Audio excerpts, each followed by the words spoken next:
உணவகத்துக்கு சாப்பிட வரவங்க 3 விதம் இந்த காலகட்டத்தில் சொல்கிறேன். ஒன்று அவசரமாக சாப்பிட வரவங்க, இன்னொன்று ஆறாமற சாப்பிட வரவங்க, இன்னொருத்தவங்க வந்து ருசித்து பொறுமையாக சாப்பிட்றவங்க. இந்த 3 பேரையும் 3 கேட்டகரியாக பிரிக்கலாம். அவசரமாக வர்றவங்க வந்து பெரும்பாலும் மார்க்கெட்டிங் வேலையில் இருக்கவங்க, மீட்டிங்கில் உள்ளவங்க, ஆஃபீஸில் உள்ளவங்க, இவங்கெல்லாம் கொஞ்சம் அவசரமாக சாப்பிட்டு போக பார்ப்பாங்க. ஆறாமற சாப்பிட்றவங்க வந்து ஃபேமிலி மெம்பர்ஸ் வந்து பார்த்திங்கன்னா கொஞ்சம் நிதானமாக நின்று அதை ஒரு கொண்டாட்டமாக சாப்பிட பார்ப்பாங்க. இன்னொருத்தவங்க உணவையே மருந்தாக சாப்பிட்றவங்க தான் லாஸ்ட்டு. அவங்க வந்து இன்னும் ருசித்து சாப்பிட்றவங்க. ரைட்டா? இந்த 3 கேட்டகரி தான் முக்கியம். இதில் வந்து பார்த்திங்கன்னா ஃபேமிலி மெம்பர்ஸ் வந்து அதை என்ஜாய் பண்ண பார்ப்பாங்க. அவங்கள அதுக்கேற்ற மாதிரி கவனிக்கணும்.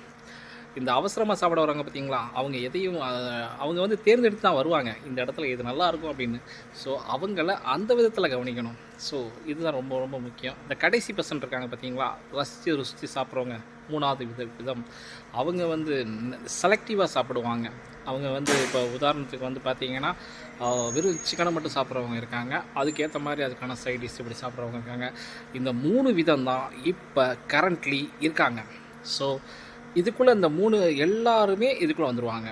ஸோ அவங்களுக்கு தகுந்த மாதிரி கவனிக்கிறது தான் இப்போ உள்ள இந்த ட்ரெண்டுக்கான ஒரு விஷயமாக நான் பார்க்குறேன். தேங்க்யூ.